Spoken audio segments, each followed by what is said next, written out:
Hello, everybody. Hello, and welcome to, what is it called? Honest HR Nitrous. That's right. I'm on the ball today. This is the weekly live stream. I actually do it a couple of times weekly where we talk about job search. And not just job search, the theory, but the job search, the reality, complete with all the incompetence, unprofessionalism, rudeness, and mental challenges, shall we say, that come with job search. That's what we talk about here.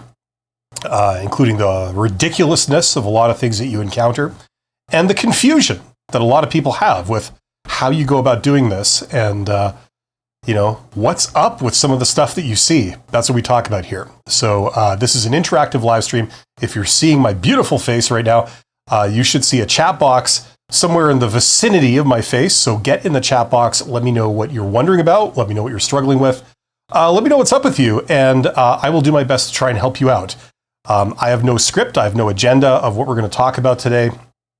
So I rely entirely on your questions. Now, that being said, I'm trying something slightly new this week.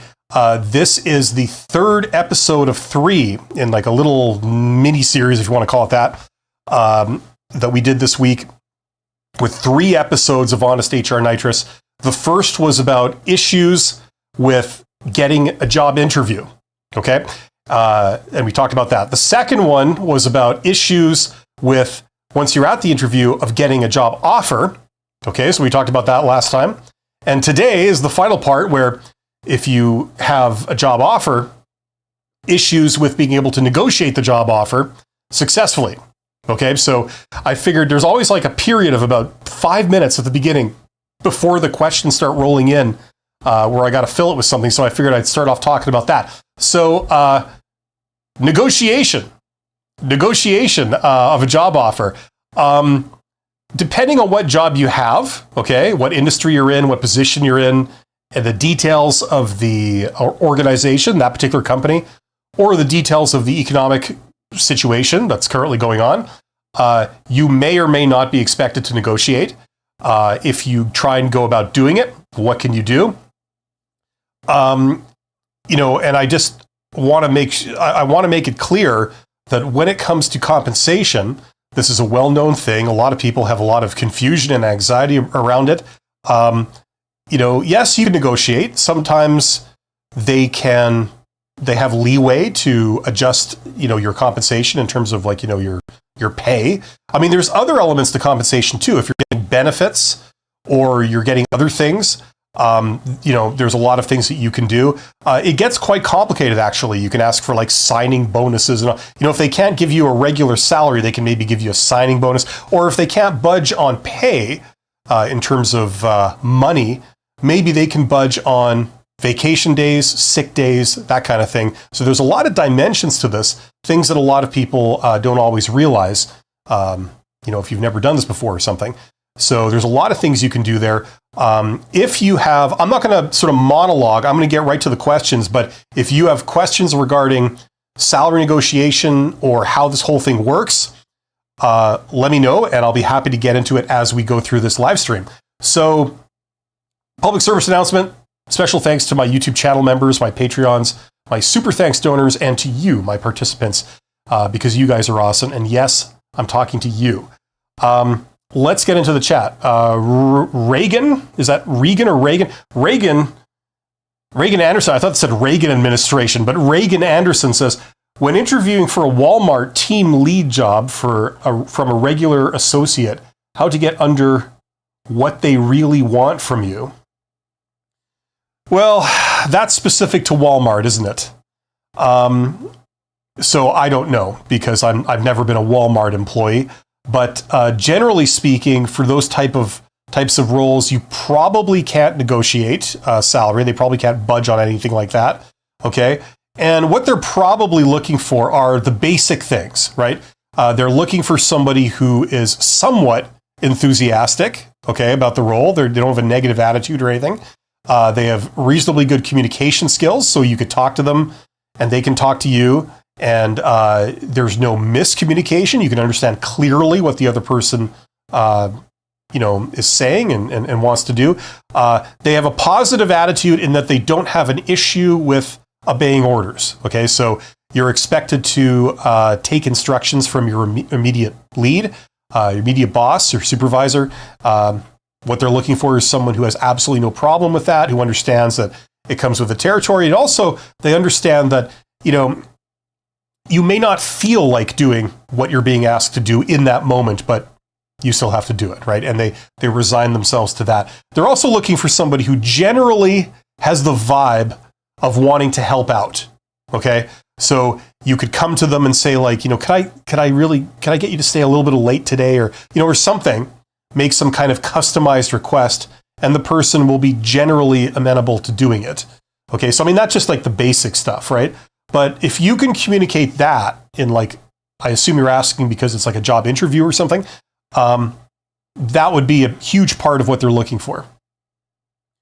Now, if you want to get more specific information on what Walmart wants for that particular role, okay, here's what you do.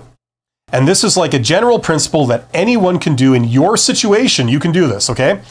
Get on LinkedIn, do a LinkedIn search for the job title, okay, that you're going for.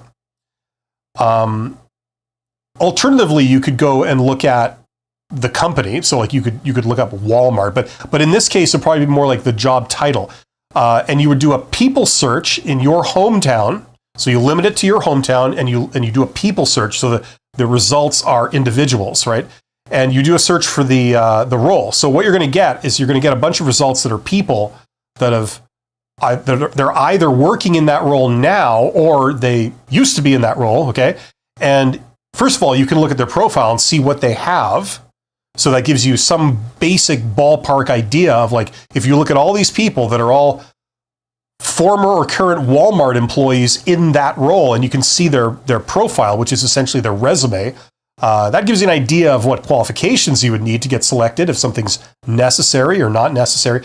But then you can reach out to them and you say, would I be able to have a quick phone call with you? I'm applying for that position at that company, and I understand you've been in that position. I was wondering if I could just ask you a couple of questions about, what you would need to demonstrate, what would make a good employee, and then knowing that would be a real help to me going into the interview for it. You can always do that. Sometimes, I'm not sure about LinkedIn these days. I think it might require a premium account, but I think they still have that thing where you can get like a free month of premium. You don't have to pay anything. So you say, yes, I'll do the free trial of premium, and then cancel before the end of the month, so you don't have to pay anything. And then you can do these kinds of searches and do that. So that may be a useful tip for anyone who wants specific information about a certain company or organization and a certain role in it. Like, what do I need? What do they think is needed for this, or what kind of attitude do you have to have, or, anything like that. You can get any kind of specific specialized knowledge because it exists in people's heads and they're out there. You just need to know who to call. And if they say, sure, yeah, I have no problem having a quick call with you. That's not a problem at all. Here's my number. That works out. Reese says, did I get a job offer? I was asked at the end of an hour-long shop tour, how much do you make? Yeah, everyone loves that question, right? Your current salary question. After I told them, they talked to me a while and told me they would get back to me with something. Yeah. What I love about business is that, when this is not necessarily the way it goes, but when you use the term, I'll get back to you, that's code for I will never get back to you. At least it can be, depending on the circumstances under which you use it, okay? So if you're talking about something, they seem really interested, they're about to kind of commit to something, and then maybe they get an answer they didn't like or something, and they say, okay, well, I'll get back to you, It can mean that depending on how they say it and the context. Okay. But the salary question, like the current salary question, how much money do you make, right? What is your current salary? First of all, the reason they ask that is to eliminate you. Okay. That's why they ask that question. What's going on is that they have no idea how much you're worth. Okay. And I mean, like, not a clue. This is a very common thing. it's extremely hard to assess somebody's value. It's even harder when you've like just met them and you don't really know them, right? Which is the situation that recruiters and hiring managers are in, okay? So the reason they ask that question is because they're going to assess your value by the value of your current or previous salary. Like if you're currently working, they ask you how much you're making now. If you're between jobs, they ask you how much money did you make in your last job, okay? And whatever number you say, they're going to make some assumptions. Number one, that's how much you're worth. They're going to assume that, whether or not it's true.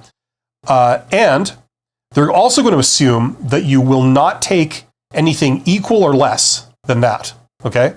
No matter what the circumstances. So sometimes those are valid assumptions.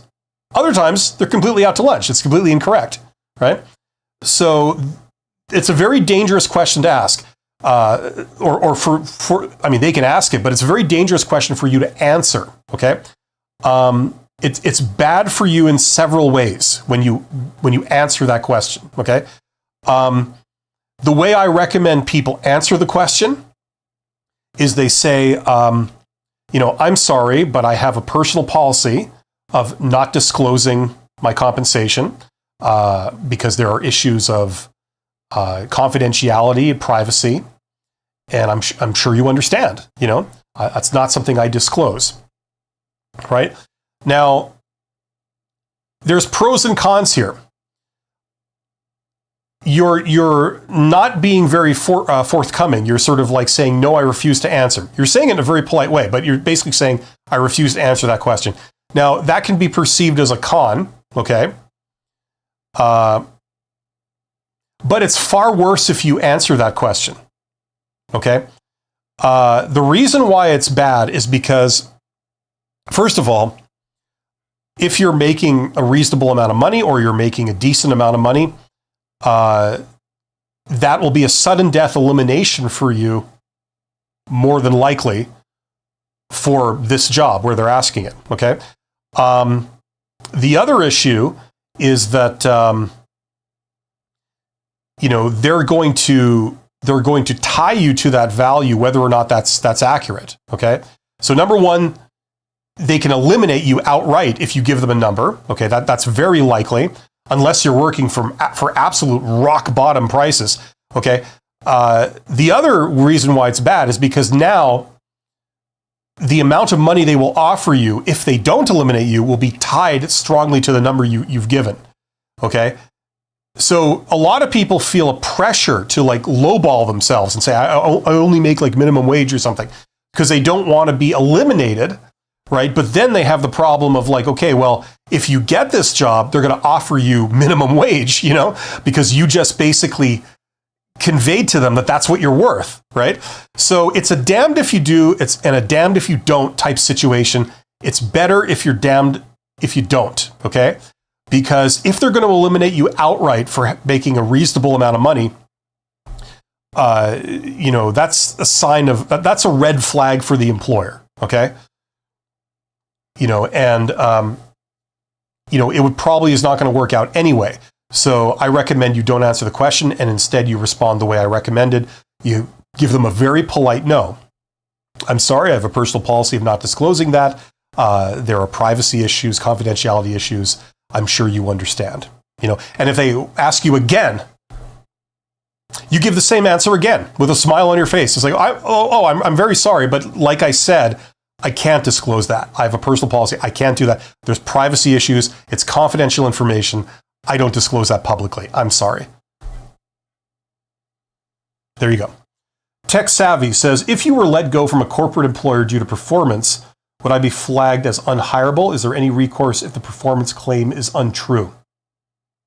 Okay, here's the deal. Now listen, I don't know what country you're in. Different countries have different things in place, but generally speaking, no. The only way that would happen is if there's some kind of informal arrangement or practice between companies in a certain industry, okay?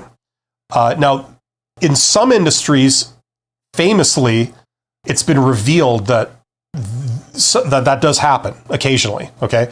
So I know in like 20 years ago in the tech industry in like Silicon Valley, there was, a big thing back when Steve Jobs was at Apple and stuff. And, he was being a colossal prick to everybody. And, if you left Apple, he took it as some kind of personal slight and,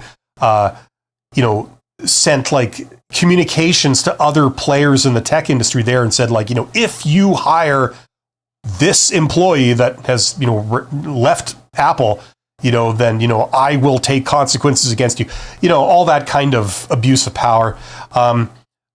That was a very famous kind of thing, but there's been many other cases of that haven't been publicized nearly as much. But that does sometimes occur. But the general rule is no. You know what? People leave companies every day. They leave either because they quit, because they've had a terrible relationship with their employer and it's disintegrated.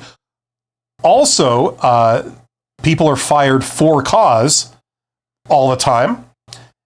It didn't work out. They saw you as, not having any value. Turns out they were wrong. They're a bunch of idiots that didn't know what they were doing anyway. The company promptly goes bankrupt because they were out to lunch. Meanwhile, you get another job at another employer. You're doing fine.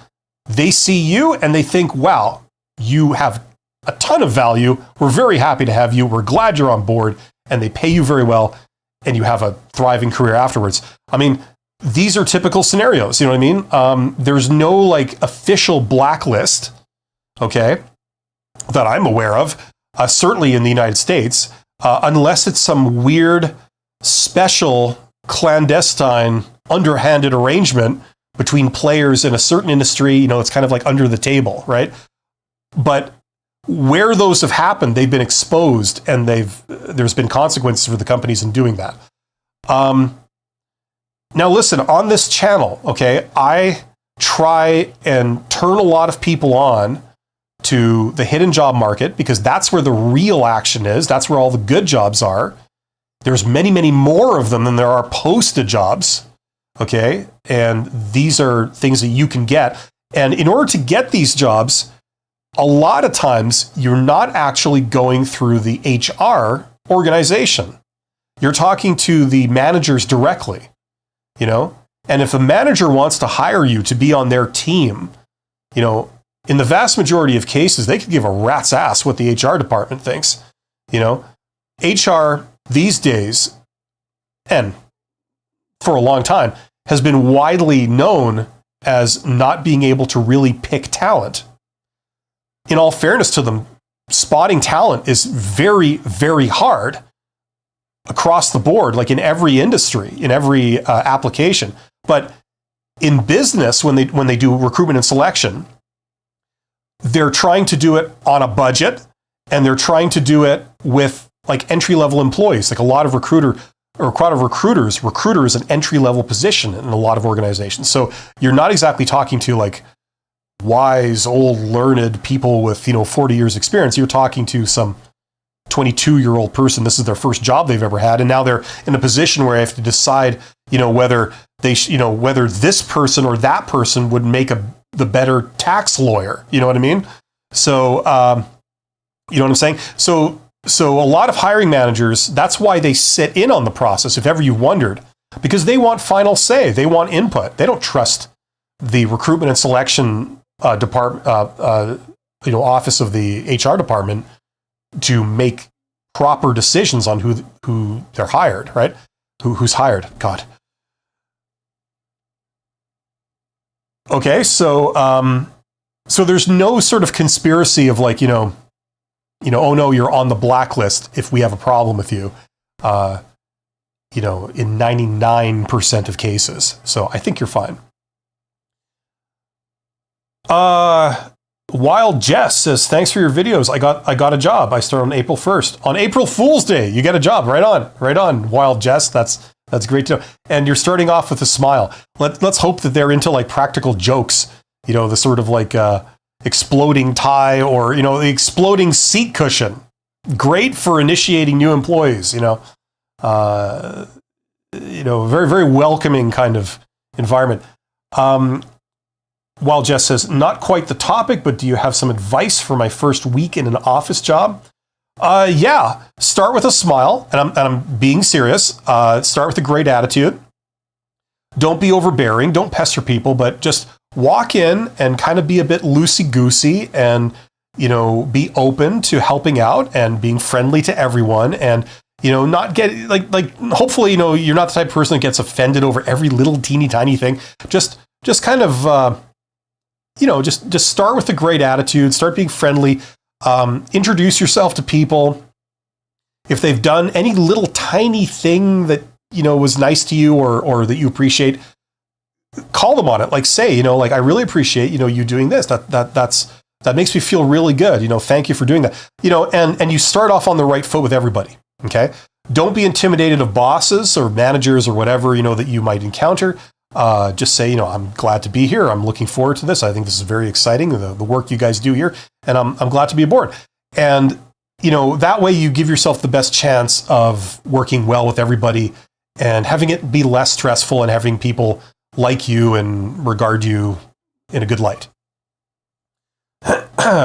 And as you go, in your first few weeks, every week or two, I'd say every 2 weeks for the first 3 months or something, go to your immediate boss. I've said this before, I highly recommend this. Don't go to them on Monday morning when they might be stressed out. Go to them on just after lunch on a Friday or something. Knock on their door if they've got an office. Or, just say you got a couple minutes, and then say how am I doing? Is there something that I'm looking for some feedback? Is there something that I'm doing a certain way that you would prefer that I do a different way? Just looking for any kind of feedback. And sometimes they'll say nah, you're fine. Other times they'll say, oh, well, you're doing great. And it's great that you asked. There is one little thing I'd request I'd make. When you do this, do it this other way. And you go, okay, not a problem. Thanks. And then that way, that, you're doing well. If there's a probationary period, you should get past it, through it, no problem. And you have a good relationship with your immediate boss. If your coworkers are telling you to do one thing, check in with the boss, every periodically, just to make sure that is in fact what your boss wants. And that's the person that really has to be happy with you. Okay, so congratulations there, Jess. That's great to hear. You did a fantastic job. Reagan says, I've been told people quit within less than 5 months of becoming a team lead. Yeah, a lot of those jobs, listen, there's a lot of crappy jobs out there. There's also a lot of half-decent jobs that are tough. And so you might have heard okay, they've got a bit of a turnover with this role.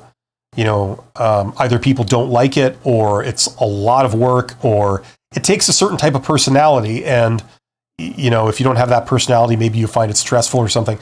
So, okay, fair enough. You've heard that. But I don't think you necessarily have to do anything about it. Just the thing that I just said to Wild Jess about checking in with your boss, I think that would definitely apply for you if you got that role, because obviously it's a challenging role. So one thing that can help is if you've got a good relationship with your boss, they don't have a beef with you, they don't regard you as a bad employee, things will go a lot smoother for you if neither of those things are the case.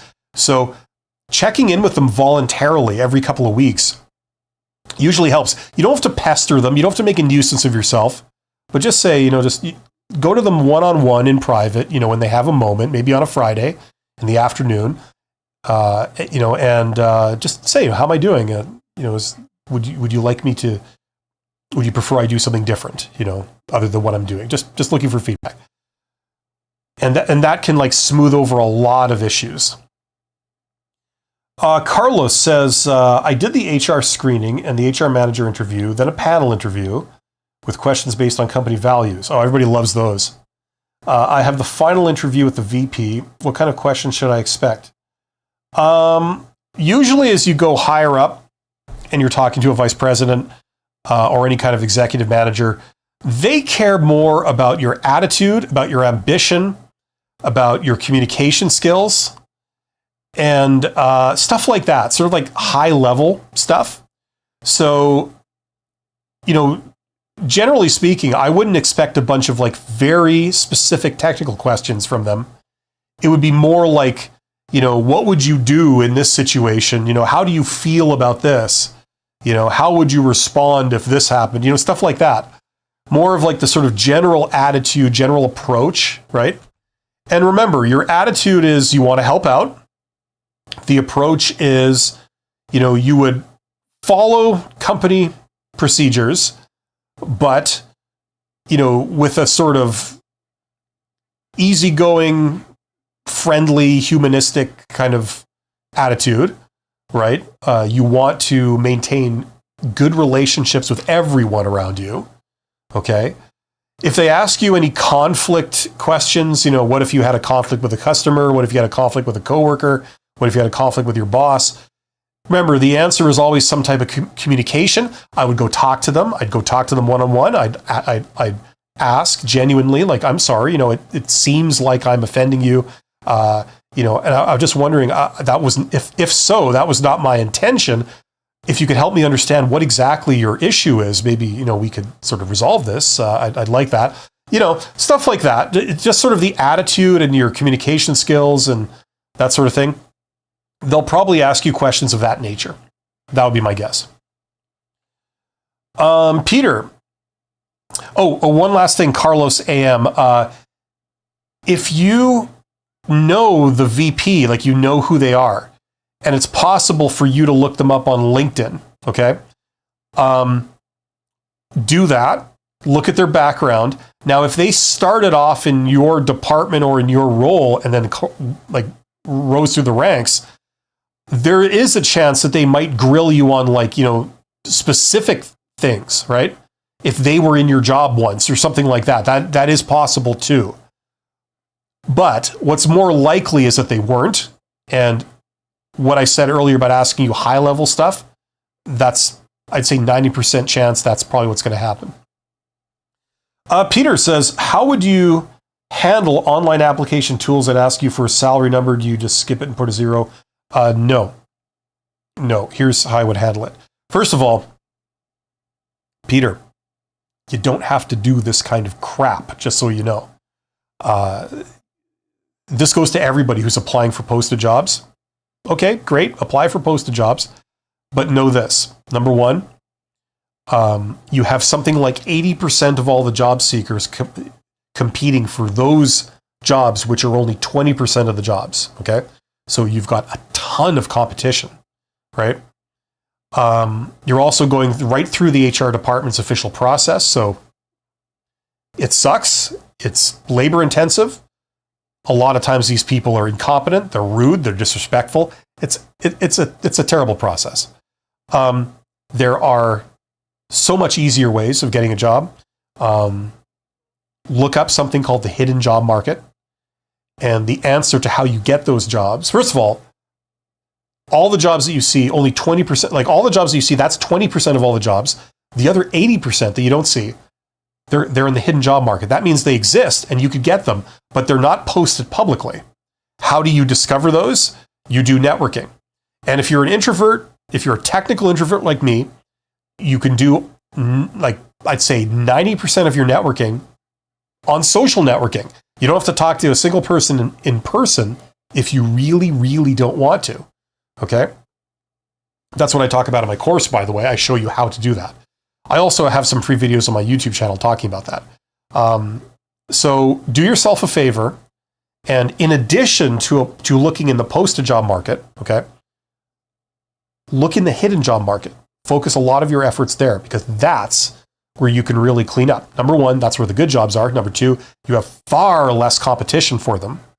And number three, it's a much more positive process where you talk to a manager, you talk shop with them, they like you, they see your value, and based on the strength of that, they consider you for a job that they have, right? So if that's interesting to you, do your own research on that, okay? I got stuff on my channel, but Do your own research. Get your information from a variety of sources. The reason why you don't hear recruiters talking about this as a general rule is because this process doesn't involve recruiters. You're talking to managers directly. So there's a conflict of interest for a recruiter to say, don't talk to recruiters, don't listen to recruiters, bypass the recruiters and get a better job. Anyway, all I'm trying to do here is get you to be open-minded to this and start down the journey of learning about it. You will thank yourself that you did that. Okay, now to answer your question, okay? Online application. The reason why they ask questions like this on an online application is to do a sudden death elimination of you, okay? So for example, in the job posting, if they say you need 5 years experience in this, right? Okay, gotcha. Then you do the online application and then it pulls out a question that says, do you have 5 years experience in this? Now, if you say no, it instantly eliminates you. Your application ends there. It does not get shown to a human. The salary question is like that too. That's the other reason, that's the entire reason they're asking it on an online application, because they know what the sort of hurdle is, but you don't. So they ask you this open-ended question. They say, how much money do you need? And if it's above a certain hurdle amount, it eliminates you. Sometimes there are lower limits too. If it's under a certain amount, they go, well, you didn't give a serious answer, so eliminate it, right?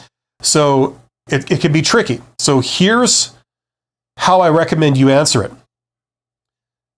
When you're applying for a posted job, at that stage, in the vast majority of situations, you are ignorant of some very important details about the job. How many vacation days do you get? How many sick days do you get? Is it shift work? Is it 24/7? Like, do you have to work holidays? Excuse me. Is it mandatory overtime? What are the working conditions? Is your boss a complete jackass? Are your coworkers psychopaths? Is there a possibility of remote work? Is there travel involved? Like there's so many things that they haven't disclosed about the job, but yet they want you to give a number before they disclose any of that. And they're going to hold you to that number, right? So this is the sort of sneaky, slimy, underhanded nature of this, okay? So here's what you do. All those things that they haven't told you about benefits, they haven't told you about vacation, they haven't told you about this, that, and the other. Imagine those are all perfect scenario. It's a dream job. 6 weeks vacation, 10 days sick days, 10 sick days per year, 50% remote work, no travel, no shift work. You get all the holidays off, no questions asked, etc., etc. Imagine everything is perfect, and then put how much you would need to take that job. So it's probably going to be a low number, right? Okay? And that's an honest low number. There's absolutely no deception involved. They're not telling you some key things. So just assume those are all perfect. Then later on, if you do get an interview and you get to the end of the interview process and they make you an offer, or they ask you during the interviews like about money, okay? As you learn more about the things that they didn't disclose earlier, you learn how much vacation you get. You learn what the benefit package looks like, et cetera, et cetera. Then you can always revise your number upwards if it turns out that these details are a lot worse than what you assumed. Okay? That's perfectly honest. Now that you've revealed this to me, I naturally have to revise my salary expectations, right? You asked me at the beginning when I didn't know any of this. Now that you've told me, it affects what I'm going to need, right? But you don't get into that discussion until you get to the offer stage, okay? If you get that far. If you don't get that far, it's all irrelevant. But if you do get that far, that's how that plays out, okay? So the purpose of putting that number on the online application makes sure you don't get eliminated out of hand, and you can pursue to see if this is like a good opportunity, and they can take a closer look at you to see your real value. Internet Vibe says, do you think every single year you worked should be put on a resume, or do you think specific experiences that are very old should be omitted? It depends on the person, obviously, but that's that's a very realistic scenario. If you've been working for 35 years, you're not necessarily going to put 35 years of work history because it might be irrelevant, right?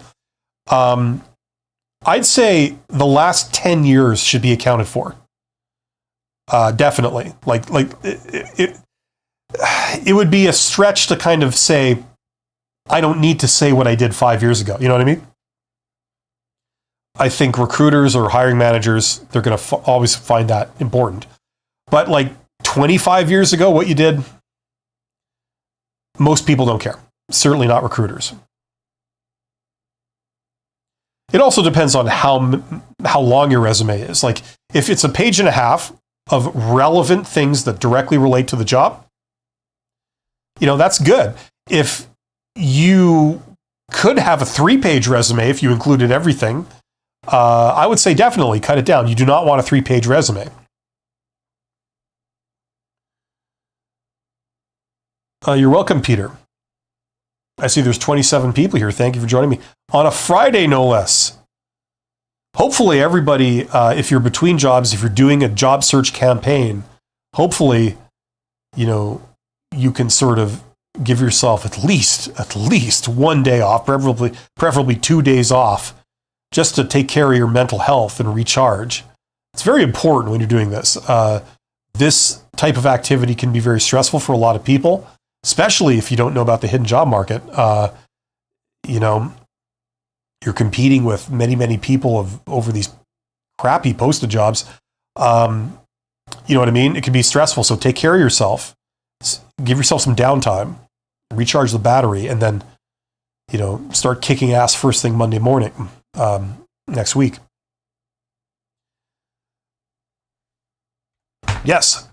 Internet Vibe says, so recently I had an interview with the recruiter on Tuesday, and she said she'd let me know in the afternoon if the manager wants to move forward, but I didn't receive anything. Okay, well, that sounds like a no. Listen, this is the $1 million question. What's going on with these people, right? And because they will never be honest with you, this is an industry where ghosting has become standard for like every stage of the hiring process, right? You can tell that the nature of how this works, right? So, if you're unfamiliar with this, if you're not used to this kind of treatment, first of all, you're a normal human being if you're not used to this kind of treatment. Secondly, maybe you're young, you haven't had a lot of experience in job search. This is just, especially these days, this is just how it works. They're going to say all kinds of nice things to you and then never contact you again. They're going to say, yeah, I'll contact you in 2 hours. And then that's the last you'll ever hear. And if you try and raise them again, it'll always go to voicemail. They don't respond to an email or a text or a DM or anything. That's just how they operate. Now, to be kind to them, I can understand to a degree why they operate that way. Recruiters are inundated with a lot of work. They really have to do a lot of things, and it's just not possible for them to maintain communications with everybody who got a no. It's just not possible. Now, that being said, a lot of them do a completely unprofessional and ridiculous job. There's a lot of bad ones out there, and there's a lot of terribly amateur people who are not trying to be bad, but they're just so ignorant of like how you would want to do this stuff that, they do this kind of thing. They say, I'll get back to you. Now, in higher circles, people know that I'll get back to you means I'll never get back to you. That's a no. That's what that is. That's what that sounds like. Have you ever been told no? Oh, you have. Yeah. You know that the way a no sounds is I'll get back to you, right? And there's a lot of other things like this too. But if you're a younger person that is not sort of floating in business at higher levels, especially if you're an introvert, like a technical type, you take things literally. You don't have above average emotional intelligence, or you're not like an extroverted social butterfly type. You don't pick up on these little context clues. You take people literally at their word, and it's maddening because this is like a sort of life lesson. It's like a school. It's like an extreme schooling in like this is how interpersonal communication often works. That said, they're taking the douchebaggery of it to like strange new heights, but yeah, so get used to hearing that kind of crap a lot. Like, oh, I'll get back to you, or, oh, here's the process, we're going to talk about it this week, and then first thing next week, we will contact you. It's like, yeah, okay, just sure, great. Yeah, that sounds wonderful. And then in your head, interpret it as a no, or probably a no, and then just keep moving forward instead of going to pieces thinking like, oh my God, why haven't they called? Right? Just accept that you're probably not going to hear from people, right? As a default thing. And instead, don't wait by the phone. Go and look up new opportunities, create, see if you get a bunch of new interviews lined up. Discover a bunch of jobs that look good on paper that you could apply for. It looks like they're looking for someone like you. If you feel you're exhausting those in the posted job market, my God, learn about the hidden job market. That's where the real good stuff is. Okay, how to reach out to hiring managers, how to do a direct reach out to employers. There's a video I always sort of talk about in my live streams. It's linked in the description box under this live stream. Okay, it's called "How Successful People Get Jobs." Okay, and I recommend that everybody here, if you don't understand the hidden job market, you've never been in it, or you might think you understand it, but you really don't. Go watch that video to give you an idea of the type of things that you can do, that you have at your disposal to unearth all kinds of great job opportunities and then put yourself forward for them. Okay, and that video is just the tip of the iceberg. Okay, like it goes so much deeper. That's what I talk about in that course. It's just not possible to talk about all of it in like a one video or something, but step into this world, start learning about it. This is how like hiring is done exclusively, basically, for executives and upper middle management. But people at the lower levels, if you're at like a supervisor level or a professional level or a worker level or entry level, you can do this too. Everyone can do this, and you get tremendous results. So hopefully I've convinced you to at least like check it out. Be open-minded to it. You'll be doing yourself a huge favor. Okay, and then you don't have to do crap like this, internet vibes. You don't have to wait by the phone going, oh, they said they'd get back to me, right? You know what I mean? It's only been 3 days. Listen, all I would say to sum up is, if it's like a dream job for you, if this is like, like just the absolute wonderful job that you could like hope to get, it's worth following up. It's worth like, just saying hello, just following up to see if there was any movement on or developments with my application. I'm looking forward to hearing back from you. And if you should need anything from me, don't hesitate to ask. It's not a problem. Thank you and have a great day. There's absolutely no harm in doing that.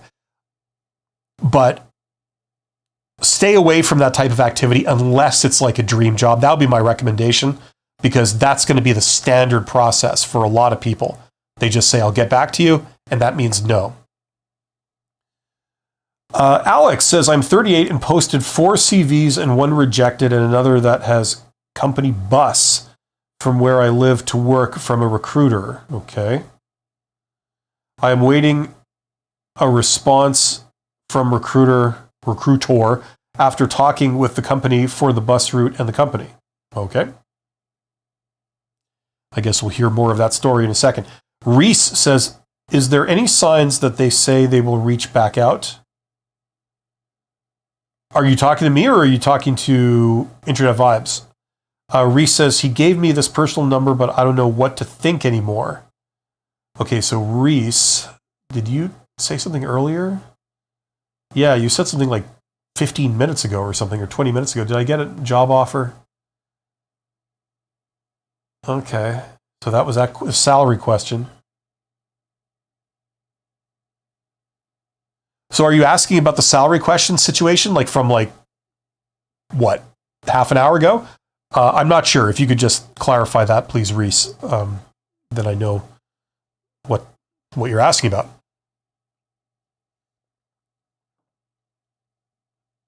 Listen, how can I put this in a very sensitive way? Who cares? Listen, the way this works is that if they're interested in you, they will respond, okay? If they haven't responded yet, okay, the odds are is that, unfortunately, I hate to say it, it's probably a no. It's either a no or we don't know yet, okay? There's all kinds of scenarios that could happen. And I keep telling a story of how I got hired for one job where I followed up with the company because they ghosted me after 2, 3, 4 interviews, whatever it was. They just ghosted me. And then so I tried to contact the recruiter I had been dealing with and I couldn't get anything. So I called the hiring manager, someone else that was involved. And in this case, it was the CFO, the chief financial officer. And I called him and I said, yes, I'm glad you called because that recruiter has left the company. So we're definitely still in the game. We're proceeding with this. So listen, can I get you to come in tomorrow or in 2 days or whatever? Yeah, definitely. You're still in the running. This is still happening. Let's resume. Okay. So you can deal with me from now on. So I mean, listen, everything happens some of the time, right? But the odds is that if you don't hear back, for whatever reason, probably a deluded reason, they're not interested. They're, either the job's actually on hold, or they're confused and incompetent and they don't know what they're doing, or they've just passed on you for whatever reason. Maybe they're looking for someone they can exploit, and I'm sorry, you just seemed too on the ball for us. It's going to be hard for us to pull the wool over your eyes, so I'm sorry, it's not going to work out. You know what I mean? So who cares what's going on with them? If they're interested, they will contact you. In the meantime, you keep moving forward. The only time I would ever recommend somebody stops and thinks okay, what are these people thinking? I'm going to try and imagine what's going on with them, and I'm going to call them and follow up. The only time I would ever recommend that is if it was an absolute dream job and, your heart's set on it. It'll be a tremendous opportunity. That's definitely worth 1 or 2 follow-up calls, but no more. Keep looking forward, keep moving forward. It's better for your mental health and it's better in terms of productivity. You'll get hired sooner if you just keep focusing on what new opportunities you can create for yourself rather than always looking back, always imagining what they're thinking and staring at a phone that's not ringing, okay? You will be a happier person. You will get hired quicker if you do that.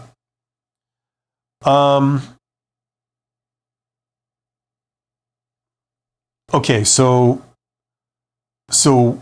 we have Alex Rosca. I'm waiting for a response. I'm talking to the company about the bus route. From my experience, be positive and expect anything. This is the secret. Okay. I don't know if there's a question there or these are just statements that I don't fully understand, but that's cool. Reese says, are there any signs that they will reach back out? He gave me his personal number, but I don't know what to think. Sorry, I wasn't clear. It just sounded like it went well. I thought they might actually call back this time. Thank you for your bluntness. I appreciate the honesty. Listen, Reese, you're awesome, okay? You're a highly employable person, okay? And the last thing that you deserve is to be messed around with all kinds of mind games, okay? So listen, if they're interested, if they see your value and want to pursue it anymore, they'll contact you. Just remember that, okay? If they're not contacting you, one way or another, it's got about a 99% chance that it's not something that's worth your time. It's not worth your stress. It's not worth your, what's the word? Diminution of your own self-worth. You know what I mean? Just remember that, okay? So keep moving forward.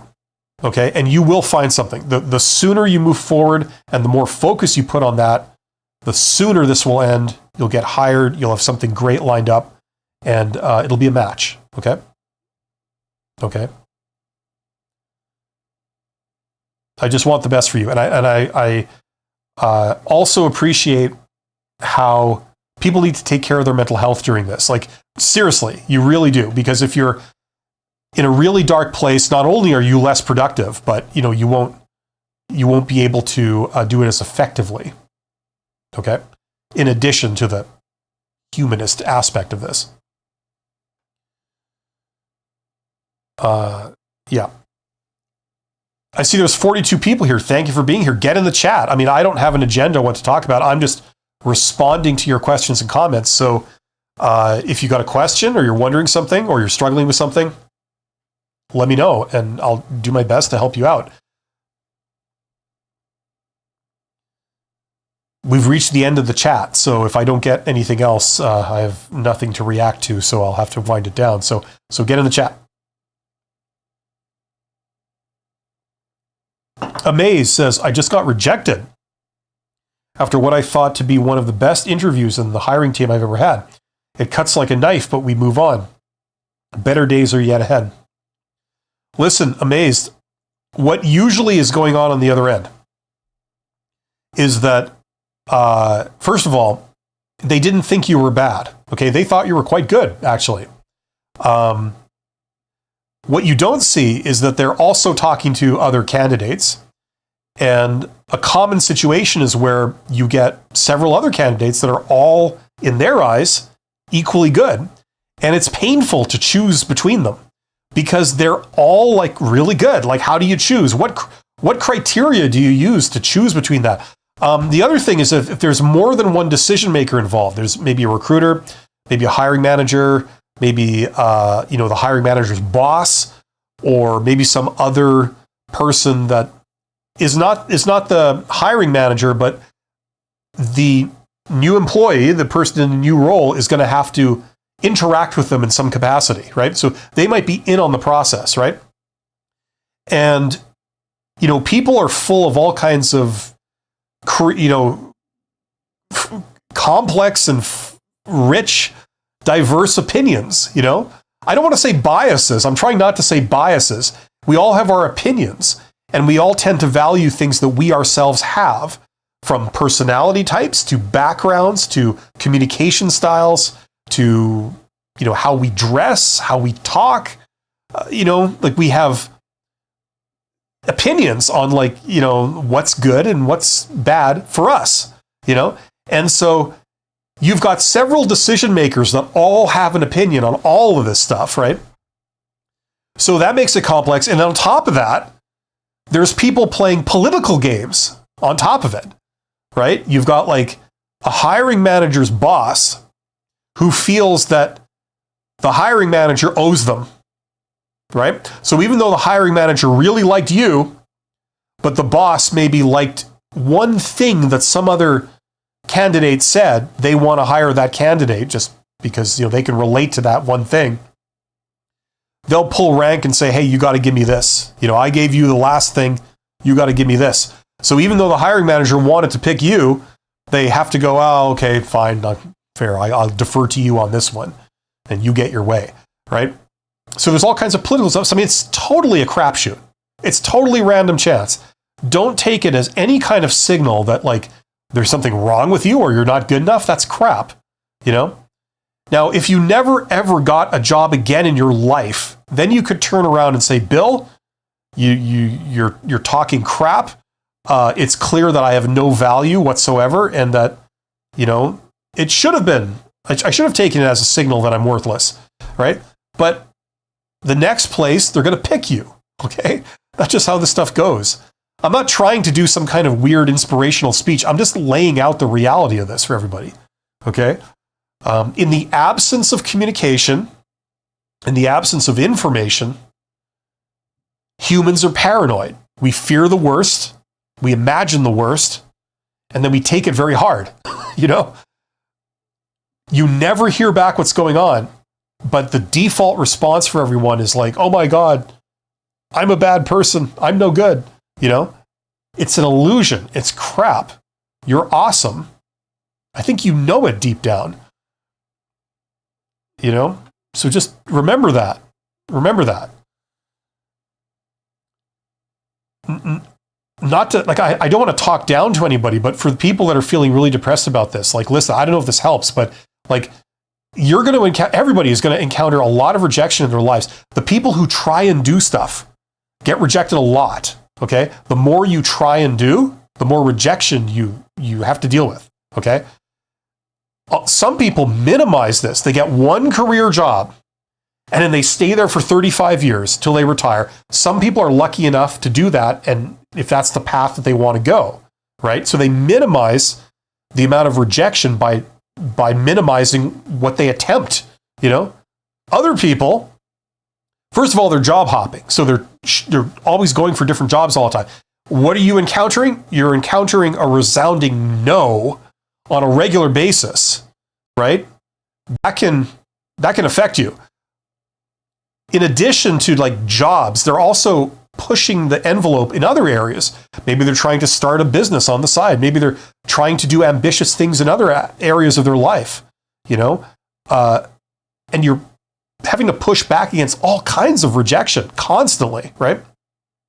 So this rejection that you're feeling, I know it doesn't help you feel better in the moment knowing this, but just know, with your brain as opposed to your emotions, know that this just comes with the territory. It's a sign of you trying to do something, trying to advance in some way, right?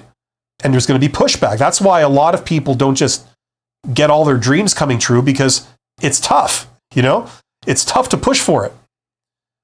Rejection is just a sign that you're pushing, okay? You're going against the default sort of motion of your life, okay? Not to get highly philosophical or anything, but that's just how it goes, okay? So think of it in those terms, okay? Try to maintain your confidence. You are employable. You are awesome. There's going to be people that see your value. That's just a given, right? And just as rejection is a sort of guarantee, essentially, of trying stuff, something will work out. That's another guarantee. The question is, how much time do you need, right, to find that thing that's going to work out?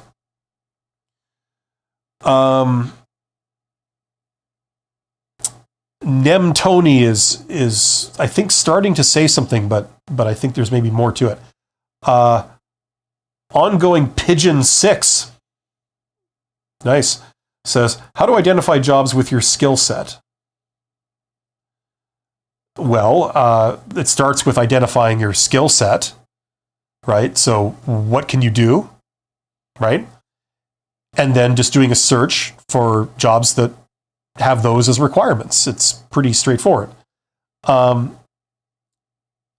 one way to do it. Another way that I would recommend is doing the opposite approach.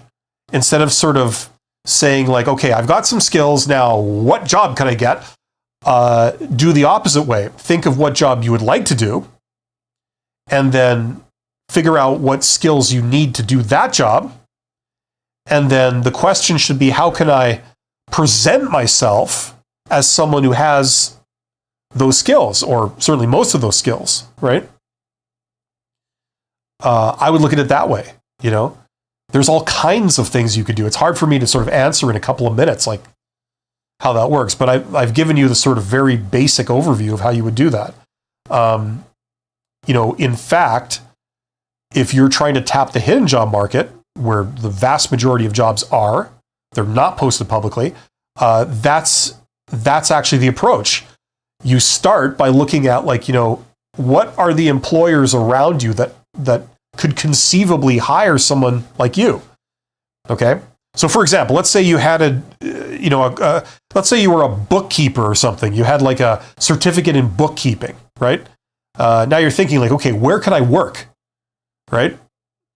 What entities could hire a bookkeeper that are near me, right?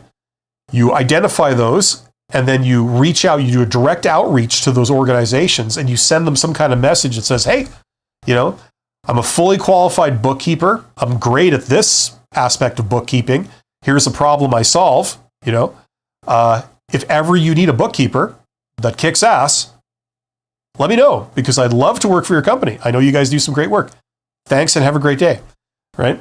If that lands in the lap of a hiring manager who is thinking of hiring a bookkeeper right now, you're a shoo-in. You're the first person they talk to. And it's a matter of random chance if they're hiring a bookkeeper right now. You know what I'm saying? Most people won't be, but some will. So if you send that message to 100 people, 500 people, 1,000 people over the course of like a week, you could send out 1,000 of those messages, just like you could send out 100 job applications in a day. If you're using the same generic resume, you could do that. You're sending the same generic message out. You could reach 1,000 people in a week, certainly. Now, of those 1,000 people, some of them, maybe even if it's 1%, will be looking for a bookkeeper right now. Now, 1% of 1,000, that's 10 people that want to talk to you because there's 10 job opportunities that you're the leading candidate for now. Okay, so there's a lot of things you can do. These are some general approaches, okay? There you go. Tech Savvy says, I'm seeking a job as a business analyst. I have the skills, but my job title was never as a business analyst. How can I structure my resume to be considered? Many job postings are looking for 3 to 5 years experience. Okay, so what you're describing, as I understand it, Tech Savvy, is technically a career change. You're changing careers, right? If you've never worked as a business analyst, but you want to work as a business analyst, the assumption I'm making is that you've had previous jobs, but they haven't been business analysts. That's like a career change. Now, I know you said you have the skills, but yeah, that's fine. Now, here's the thing. If you're going through a recruiter, you're going to be at a disadvantage, because what's the first question that recruiters ask? Recruiters don't understand what business analysts do. They have no technical knowledge of the business analyst role. They're told that you need to hire someone who has these things for a business analyst role. They're told, okay, you need to find someone who's got 3 to 5 years experience as a business analyst, because that's what we want. We want a candidate that has all these things, including 3 to 5 years experience as a business analyst. Now, if that was a hard requirement, meaning that it's a showstopper if you don't have it, which will be likely, then you can't get past the recruiter. Okay? Because what are they going to do? They're going to look at your resume. They're not going to see the word business analyst under any previous experience. So they go, I'm sorry, you don't have any experience as a business analyst. How could you possibly be qualified for this, right? So that's the problem. So you're going to be up against a disadvantage going through a recruiter. This is the type of situation, however, where, coincidentally, doing direct outreach to a hiring manager will probably get you in, right? It'll get you the job. Because if you could sit down with someone who's the boss of a business analyst, and if you could talk shop about like the business analyst role, what skills are business analysts going to need to have going forward? What skills are most valuable? What's the most sought after thing for a boss who's managing a team of business analysts? What do they want to see in a business analyst? If you can speak to all that, you can have that kind of discussion and you could talk shop with them. They'll see that you have the skills and you know what you're talking about, right? And if they get along with you and they like your attitude and your communication skills and your opinions on being a business analyst, they'll give you a shot. They'd rather hire you than a stranger that's just a resume on a desk. Because a stranger, they could have a terrible attitude. They could have, first of all, their resume could be entirely falsified. You have no idea. So it's a lot more risky. But for you, they've already met you. They get along with you. You seem to really know your stuff when it comes to being a business analyst and the dimensions of it. And you have the right attitude and, you're professional. You look, talk, and act like a business analyst. And they get along with you and they'd like to work with you. So, you have a several advantages over that pile of resumes, right? So this is where, tapping the hinge job market and going around the recruiters, this is where it really pays off. Anybody who's got a work gap, anybody who's changing careers, anybody who's following a non-standard career path, like maybe they're a generalist, right? This is where you guys will shine. It'll be so much easier getting the job through this vector than instead of going through a recruiter, because recruiters are geared to processing candidates who go the standard career path, right? And tech savvy, you're not going down the standard career path. If you're trying to get hired as a business analyst, but you have skills in it, but you've never been in the role before.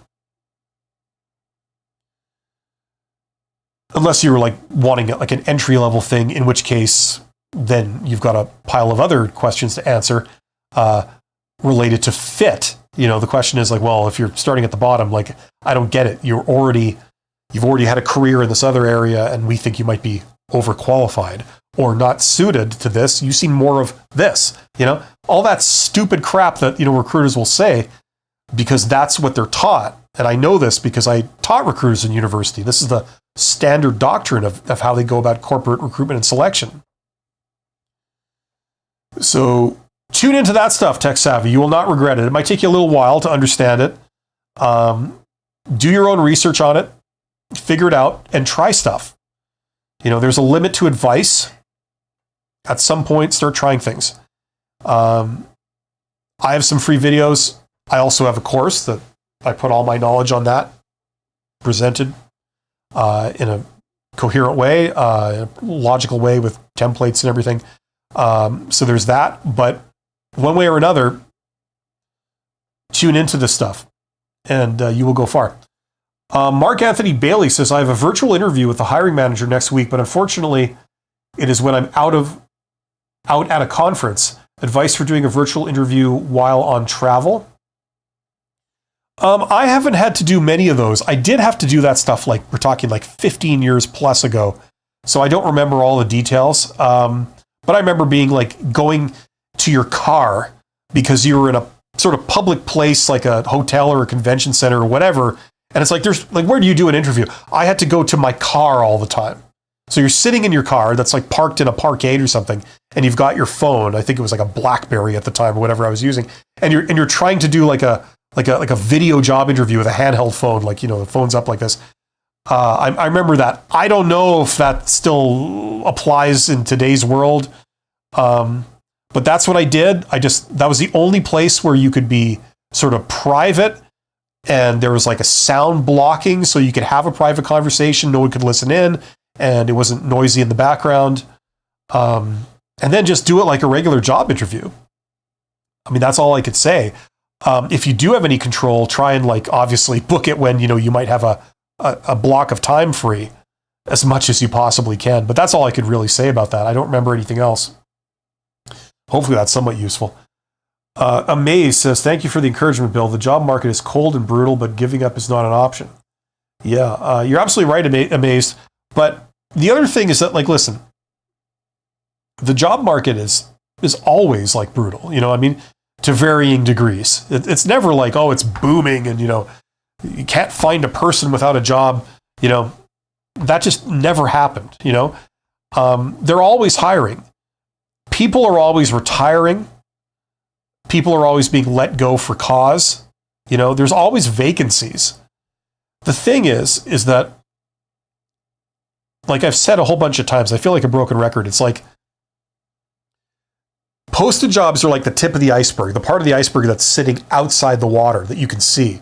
The iceberg is huge. 90% of it is underneath the water, right? Everybody loves that analogy, right? It's like talking to a 6-year-old. You've all heard that analogy, right? Posting a job is the last place they would put a job to try and fill it. They try at least 4 things first before they post it, right? The first thing is the hiring manager thinks, do I know anyone? The second thing is they think, okay, is there an internal employee that I know and trust who's a known quantity that we can move into this role? No? Okay, let me go down to the HR department. Okay, do you have any resumes on file of people we've interviewed recently that were like really good candidates that are qualified for this, but the competition is stiff and just the luck of the draw, they didn't get it, but they're still a good employee. Maybe they'd be interested in coming down for this. You've already done background checks. You've already spoken to them a couple of times, so we know they're good. What do you got? Give me some qualified candidates. No, you have nobody? Okay, fine. Let's post the job, right? So the posted job market is like the dregs of the barrel for, positions, right? There's been many preferred methods of filling that role that have all fallen short, and then they post it, right? There are minor exceptions to this. Government is one. Government, they have to post everything. It's just a mandate, right? But the vast majority of jobs are not in government. They're in the private sector. That's how the private sector operates, So, you know what I mean? And the more important the job, the more they try and fill it through other channels rather than hiring a complete and total stranger, So that's why reaching out directly to organizations is such a good thing. Because if you do it the right way and you go to the right people in the organization, they really appreciate it.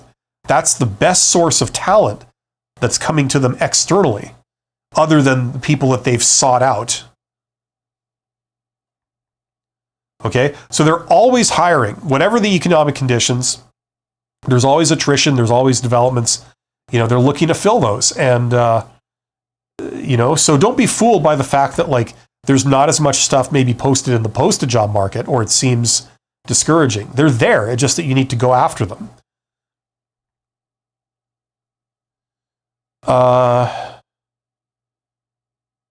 Alex says, for rejecting our hobbies, I usually play PC games, go for a walk. I have job. Oh, like if you feel rejected because you've been rejected for a job. Yeah, that's the thing. Do stuff in that moment. Let me back up. We can't change how we feel. We don't have control over our feelings. We just feel how we feel. And if something bad has happened, or something that, you find discouraging, you can't help feeling depressed or whatever about it. But you do have control over your actions. So you got the right idea, Alex. Do stuff that cheers you up, that makes you feel better. Force yourself to do stuff that you enjoy, watch a TV show, play PC games, play, video games, do sports, whatever you're into. Do the stuff that makes you feel good. You won't recover 100% that day. You just won't. But you'll feel a little bit better. After a good night's sleep, you'll feel better the next day, and then you can get back on the horse. You got the right idea. Tech Savvy says, Tech Savvy is talking to somebody else. Ayland, is that how you say it? Hi, Bill. I'm a PhD graduate in STEM from the US. What are the career risks of taking a fab technician level position instead of an engineering role? I am applying to semiconductor manufacturing positions.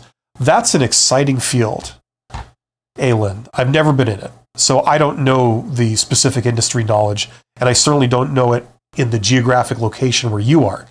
But here's how you find out, okay? Very simple to find out.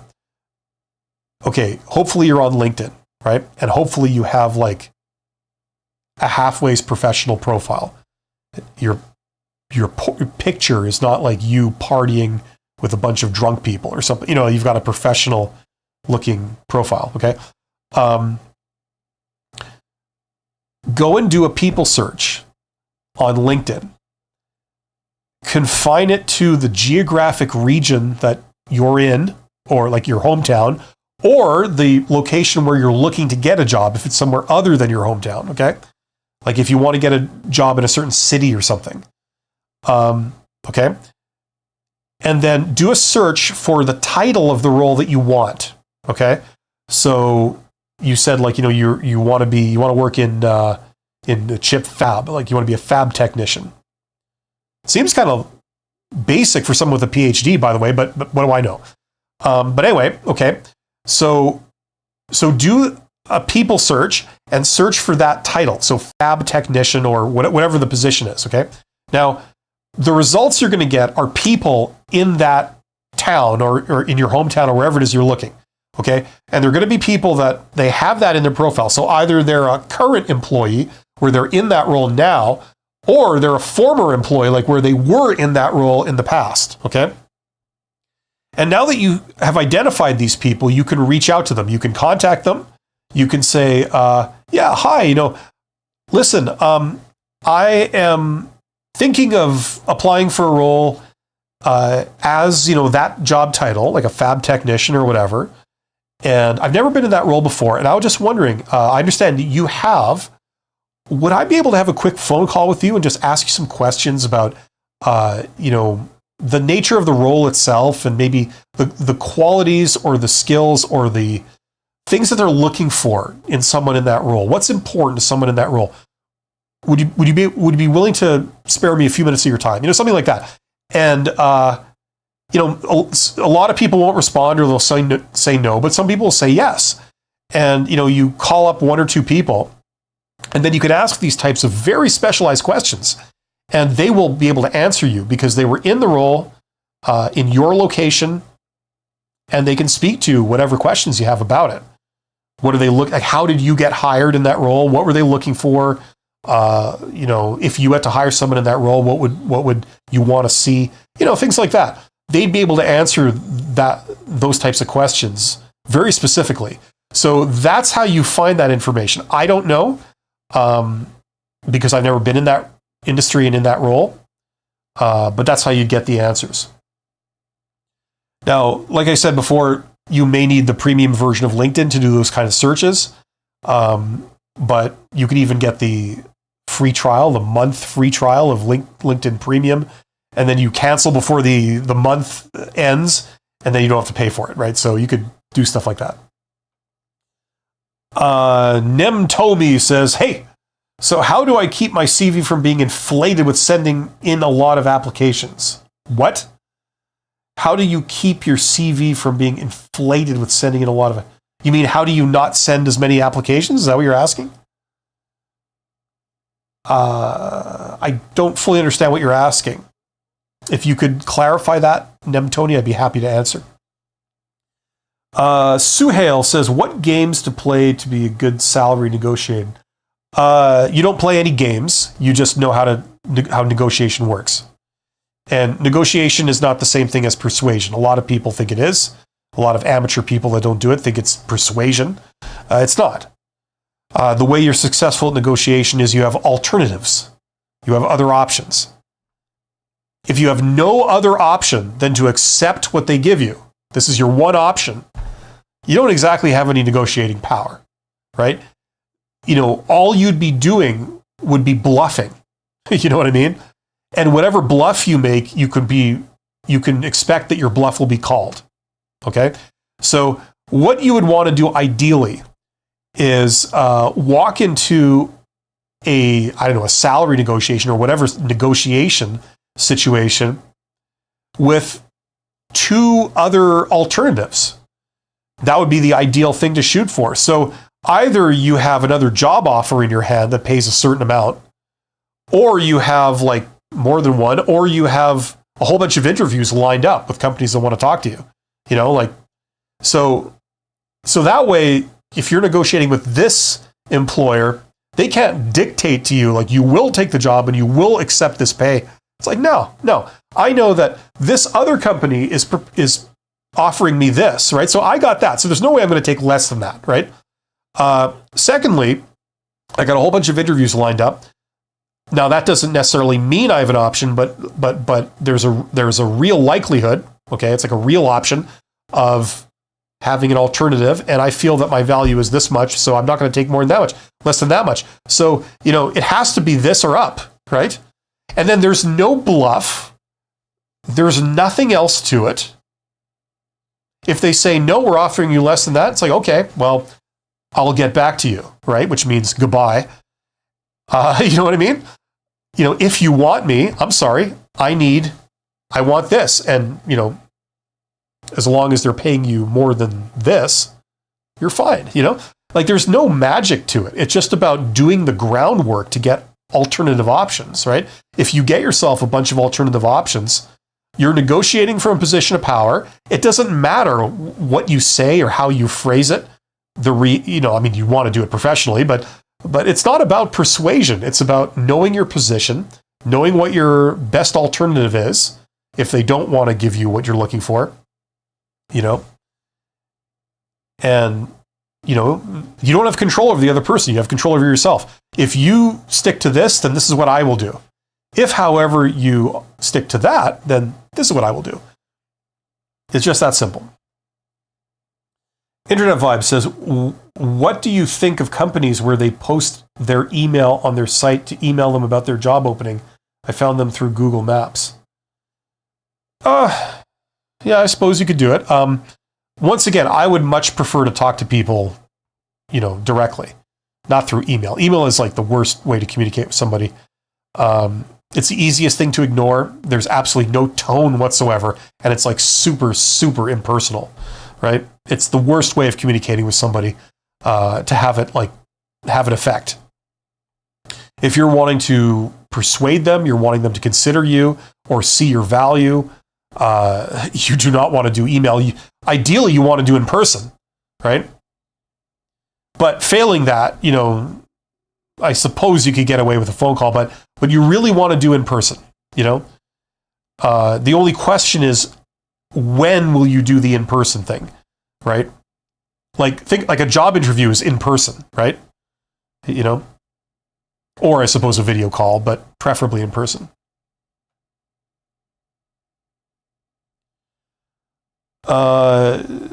You're welcome, Ayland. Tech Savvy says, does the hidden job market apply to internship co-op positions? Well, not to. No, it doesn't. Unless the school is doing an internship relationship with like companies, but is not telling the students about it. I don't know if that ever occurs.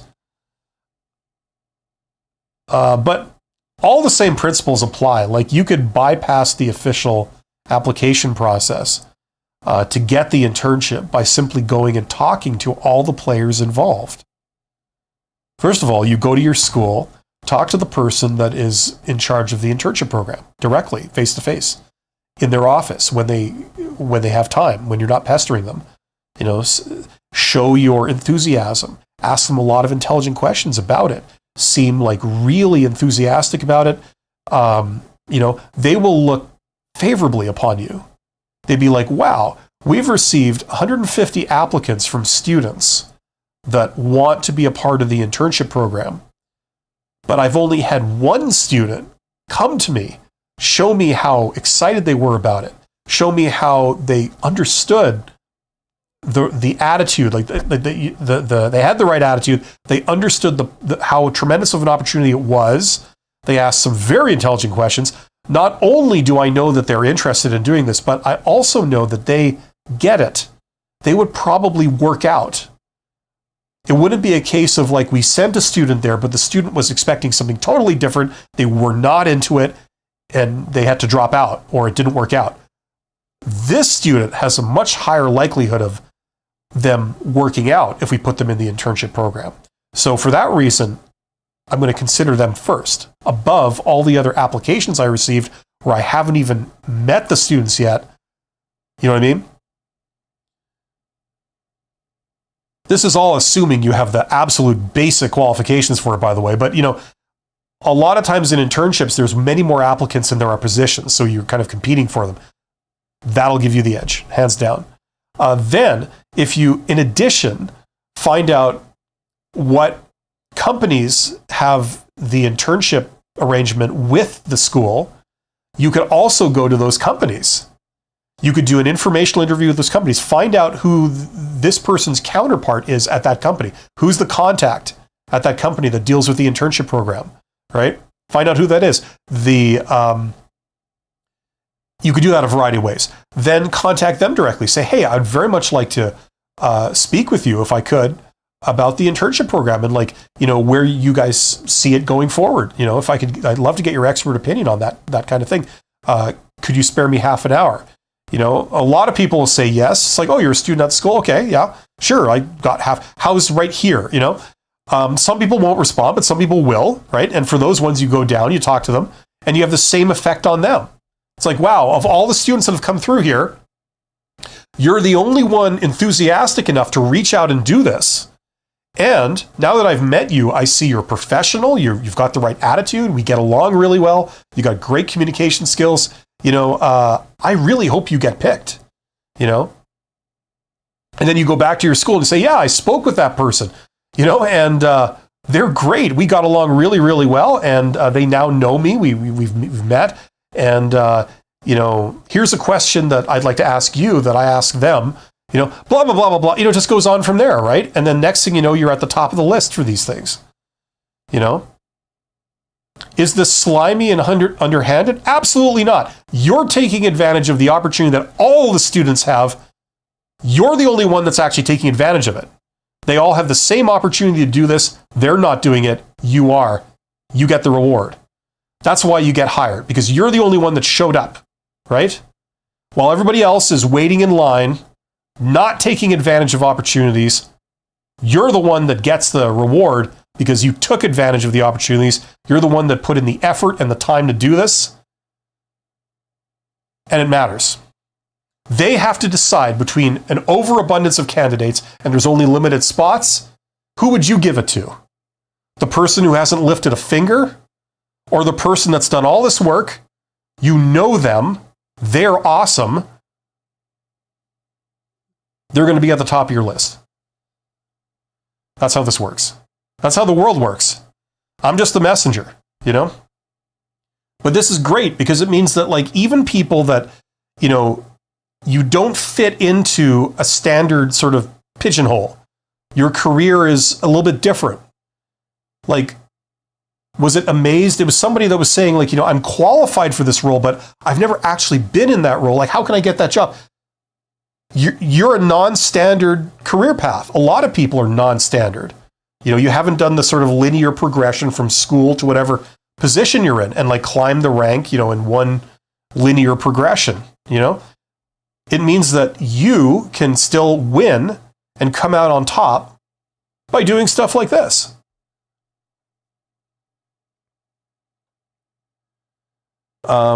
So in that sense, tech savvy, the hidden job market, like it's kind of, the principles do apply.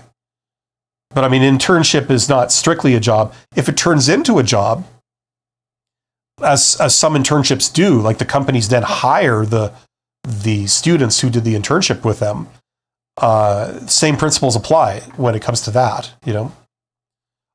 I've only mentioned like getting into the internship program.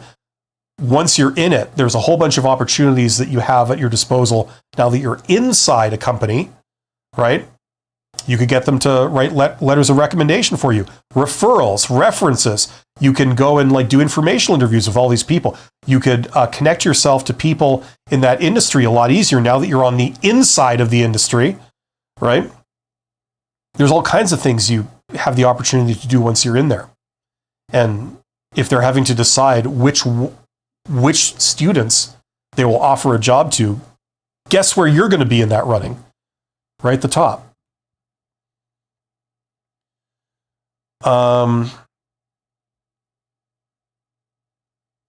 Post their email, how did their job, I found them through Google Maps. Did I answer that? I think I got mixed up here, didn't I? What do you think of companies where they post on their email, on their site to email about their job offer? Oh, I did answer that, just about email.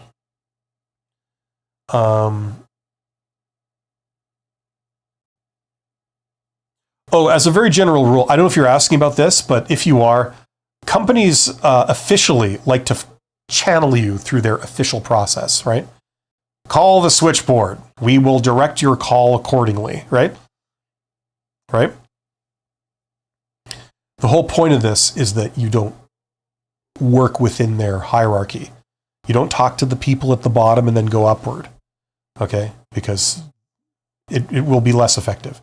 You start with people at the top and then go down, right? That's how generally that works. So they will do their best to try and direct, you know, the general public or certainly employees to talk to the people at the bottom, right? Let me ask you a question. Imagine you are the CEO of a company that you have the potential to partner with this company, okay? So like, they are a distributor and you are a manufacturer. You're a big manufacturer, right? And you have partnership deals with all kinds of distributors, right? And you're thinking of approaching this company to set up a major distribution deal for their product, right? It's going to be mutually beneficial to both companies.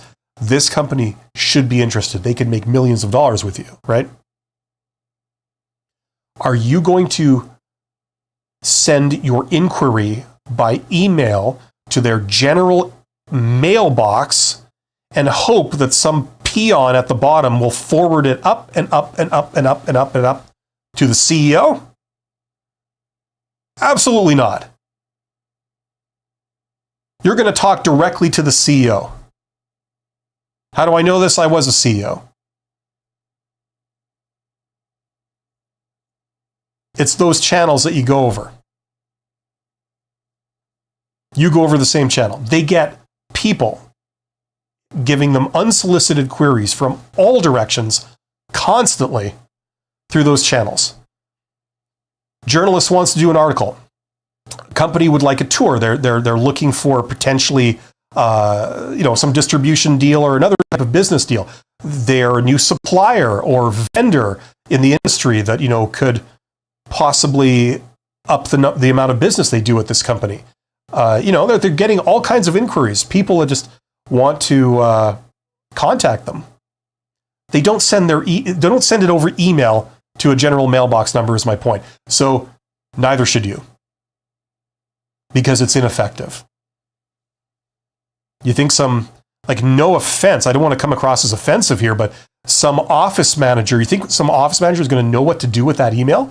How do they detect that from spam? Chances are it'll be just it'll go into a spam filter, and you lost out on a multi-million-dollar opportunity because the message never got its way to the CEO or something. You know what I mean? It's stupid. That's why you don't go over those channels. There's higher level channels. That's how you go over.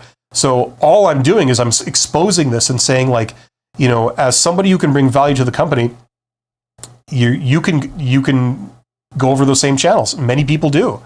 The ones that go over those channels keep quiet about it because they don't want the entire world to be their competition now. You know what I mean? And recruiters don't tell you about that because there's a conflict of interest. You're bypassing all the recruiters, Anyway, tune into this stuff. The more you learn about this stuff, the further you'll go, starting with getting a job now in this job search campaign. Okay. Reese just show up to their house. Yeah, if you know their last name, you can find their last name on LinkedIn, write it down the side of a baseball bat, and then show up at their house and rub the bat, right? And just say soon. That's a secret that only CEOs know. Alex says, what do you think of recruiters not posting the name of the companies that hire? Is it a secret or somehow?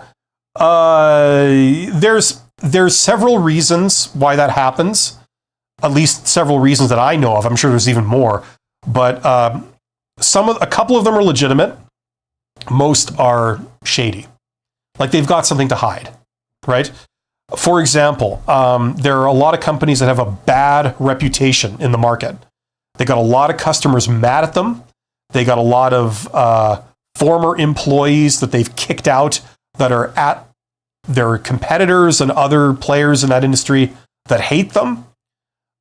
So for various reasons, they do hiring while masking their name because there could be consequences for them, or it might drive away people, or whatever. So there's all kinds of reasons, and then some are just outright fraudulent, like they're trying to do market research. There's no actual job. It can be industrial espionage. There's all kinds of reasons why they do that. Listen. All I would say is that you have probably a lot more promising leads than doing this. Okay, if you're only looking in the posted job market and like this is kind of what you're limited to posting to now, look elsewhere, because this is like the posted job market is not good to begin with, and then this stuff suggests it's even shadier than a typical job in the posted job market. So that's the reality of it. I mean, I've hired recruiters to post jobs and stuff, for the company where I was working, and I've worked with recruiters and stuff, but I've never had to do a thing where like you obfuscate the name of the company and keep that confidential. It's like, I just don't understand why you would need to do that. If you've done everything right, if you haven't pissed off the entire world in doing business, you shouldn't need to do stuff like that. I mean, I can't speak. Maybe there's like, I don't know, there's industries that are like super secure or sensitive. I don't know. Maybe, conceivably it might be above board, but in like those sensitive industries, I don't know. But it just seems like you shouldn't need to go to these lengths to find something. Asha says, can we negotiate the salary after accepting the offer with a certain salary? You can do whatever you want, Asha. The question is, how will they respond to that?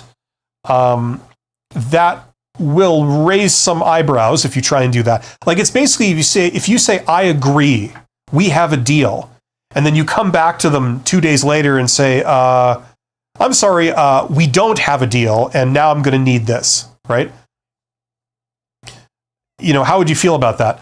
That would trigger some red flags. The first and most obvious is, if we agree to this new condition you have, and you say we're good and we have an agreement now, what's to stop you from doing it again? At any moment. That's the obvious implication of this, right? So, you know what I mean? But you are free to do this if you wish. Like, maybe there's some mitigating circumstances. Maybe you've received an offer from somewhere just, in the last day or something, and you're like, okay, well, now that I've got this offer that's even better, can you match it? Right? You don't want to necessarily disclose that you have another job offer, because there's potential they could sabotage it if they get the details on it. But you know what I mean? So maybe there's some circumstances there where you would have to do this, but that would be the implication, right, from their perspective. So you would try and avoid doing this. You can, but it's not desirable. Chu Lane says, just got told I am slated for layoff. Any advice? Well, I mean, there's a lot of different elements to that. If it's just you, that's a bit of a different situation than if they're laying off like a whole bunch of people all at the same time, right? In terms of like, if you say any advice, are you talking about like to get hired somewhere else? If that's what you're asking about, definitely say that, I was laid off with, X many people from my department or my division, because you don't want to signal that like, it's a case where you might have been let go for cause, right? Sometimes people, they don't want to say they were fired, so they use the word layoff, but you say like, no, I got laid off with like 80% of my department or whatever. There was no cause. It was without cause. And then just start looking immediately. And, all my standing advice on my channel still applies. The big emphasis I'd recommend for everyone in general is, like I've said about 50 times this live stream, is learn about the hidden job market and look there. That's where all the good jobs are. And that's where substantially the majority of the jobs are. All the jobs you see that are posted, that's only 20% of the jobs that are actually out there. The other 80% are not posted. You can get them, but you don't discover them by doing a search. Okay? You do it by direct outreach and through other forms of networking.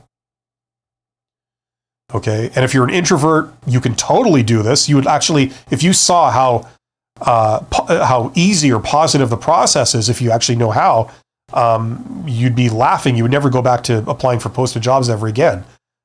because you can do most of it on social networking to connect with people, set up the sometimes it's enough. There's methods where you don't have to do anything more. The first time you see them is when you come down to a job interview with them. But there's other methods that I talk about where it's like, there's an informational interviews involved. So you go down and meet them, right? And then that can lead to them considering you for a job later on, stuff like this. So there's all kinds of methods. But tune into that, learn about it. Get your information from a variety of sources, not any one single source. Learn all you can about it, and then, and then go out and try stuff, So what most people do is they have a job search where they look in several places. They're looking in the posted job market, just keeping their eye on it. If anything really obvious shows up, but they're mainly looking in the hidden job market, and that's what they're pursuing. So that would be my very general advice. Oh, it continues. You say, just me. Yes, to get something else, supposedly for no cause. Thank you. You're helping a lot since the COVID layoff. Okay, well, good. Thank you for the compliment. I'm glad it's helping. Just remember, like a job search, don't just do one thing, do several things, okay? Now that may involve, in addition to applying for posted jobs, like you're probably already doing, do direct outreach stuff, do things where you apply in person, if you know how to do that correctly, learn how to do that correctly, and then do it for like the really desirable jobs that you're really hoping to get. Consider that, the applying in person thing. That can really, really put you head and shoulders above everybody else that applied for it. They're like do several things. Okay. I'd recommend being open to informational interviews too. Okay. So if you are an introvert, that's probably good. If you're an extrovert and you actually enjoy going to events and things like that, then there's like a whole bunch of other things you can do. I mean, starting with like things like job fairs if you're a student on the low end, but industry events, trade shows, all that kind of stuff. If you're in a certain industry, go down to those events, get yourself a bunch of business cards, like with, essentially the header of your LinkedIn profile basically on it. It's your name, your tagline, like who you are, like fully qualified engineer, whatever you are, your contact information, your photo, right? And then when you talk to people at events like that, you just, here's my card. And then they give you theirs, and then you have a record of who you spoke to, and you can call them up whenever you want. There's all kinds of things that are part of this, right? So don't just think that like, oh, my only option is to look in the posted market, send in job applications, talk to recruiters, and then hope for the best.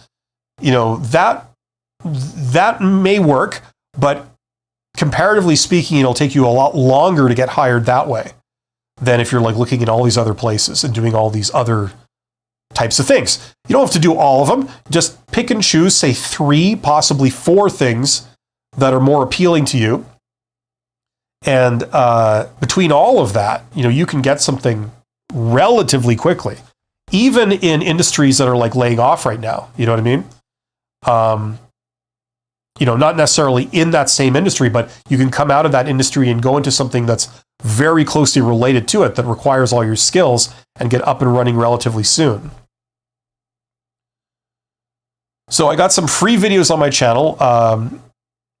As always, I have a course with everything in it right there. Check it out, link in description.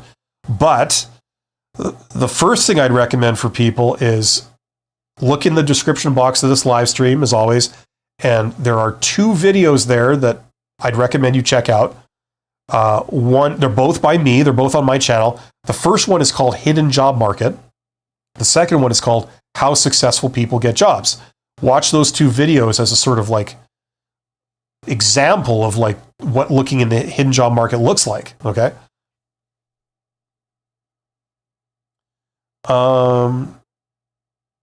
Reese says, where do you get the stat that 80% of jobs are in the hidden job market? I'm not doubting it. I'd like to learn even more about this hidden job market. Well, Reese, here's your first opportunity. Go research it yourself. Okay? I've said it to you. Now, you never know. I could be full of crap. You're listening to one person that you don't know. Go out and research that, okay? It's the reality. That's how it is. I've only ever gotten jobs on the hidden job market for the last 15 years. And most recently, I created a consulting firm, and I got all of my clients doing informational interviews and doing things on the hidden job market. So it's all the stuff I'm talking about. You shouldn't accept anything I say or anything anyone says at face value. You should go and corroborate everything. And it starts with verifying it through different sources. Go on Google, go on ChatGPT, go on, wherever you want to go. And then beyond listening to advice, go and try things and see it with your own eyes. Okay? That's the best evidence. And then no one can tell you like, oh, it doesn't exist or you're wrong because you've done it. Right? That's the best way to verify these things, right? Okay?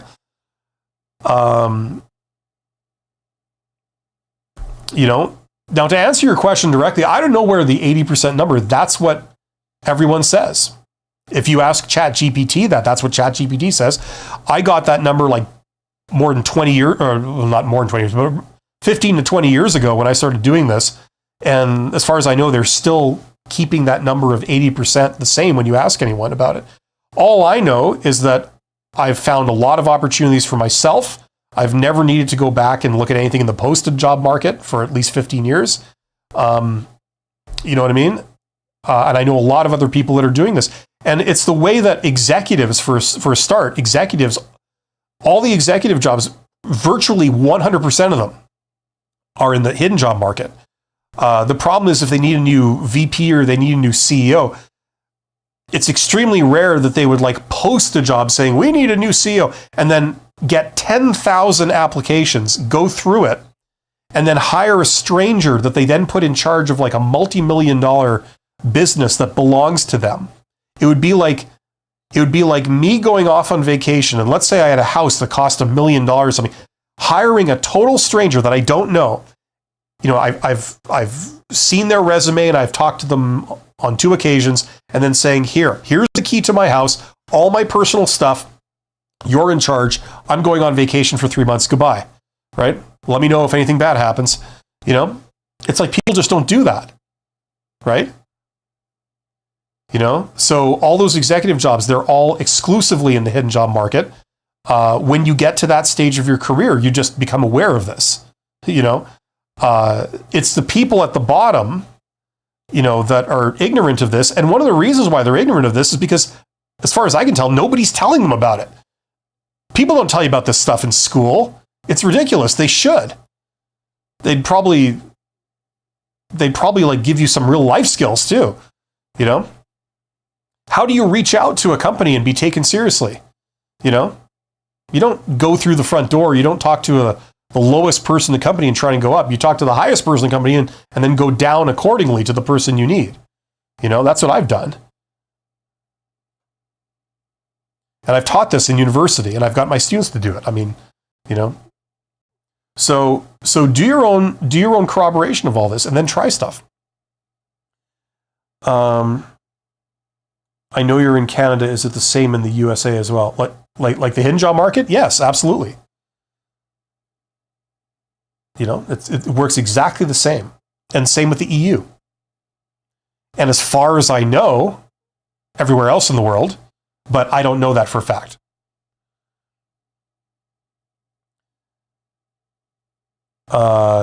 Chain, thanks. Great advice. I'll be tuning in more for obvious reasons. Yeah, good. Like, listen, that's kind of what I'd like to do for people. I mean, it's just all this stuff is going on. This is how this stuff works.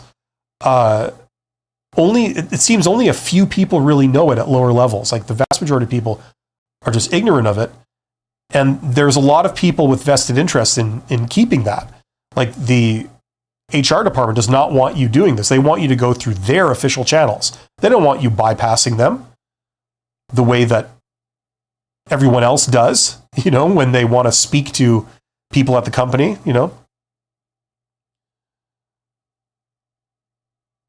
Anyway, Doesn't LinkedIn require premium to message people? No. You can look, there's different ways of, first of all, I'm not a big expert on LinkedIn. I've actually really backed off from LinkedIn. I've got like 2,000 connections on there, and it's whenever I go on LinkedIn, it's just a very negative thing now.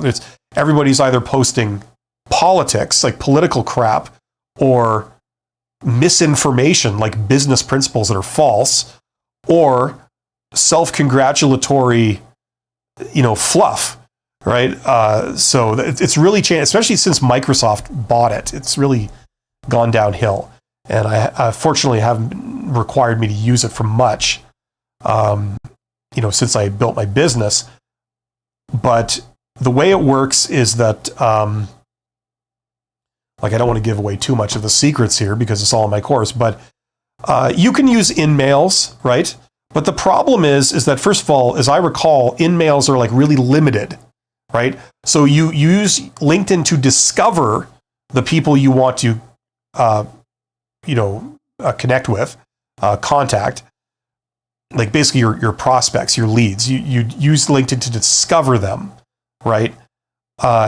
Now, in terms of then reaching out to them, you can do things like in-mails, but I don't recommend it. First of all, they only give you like a tiny handful of those, as I recall. Secondly, you don't know if this person, are they actually on LinkedIn, or did they just get like an EA or somebody to create their LinkedIn account for them and they're not actually on there? Or maybe they're just, I don't know, they're just like antisocial people. They don't want to talk to anyone. I've seen that too. People will have a LinkedIn profile. Here I am. But you contact them and they're like, what? Who are you? How do you get this number? I don't want to talk to you. It's like, well, why are you on LinkedIn? You're telling everyone, here's my number, call me. And then someone calls you and then you get upset. It's like, I've seen that. That's very much the exception to the rule, but I've seen executives that do that. Usually in operations, because people in operations, they tend to be technical introverts like me. And a lot of us, we tend to not understand human communication.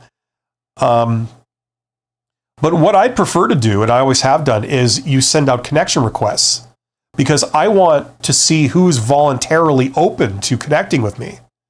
And then I know that there's a higher chance that if I actually reach out to them, they'll respond, right? Why send out 1,000 messages when only 30% of those people would ever accept a connection request? I'd rather send out connection requests, get 300 people that have responded to me, and then I will contact them and say, can we have an informational interview? Could you spare me 30 minutes of your time and we'll meet up?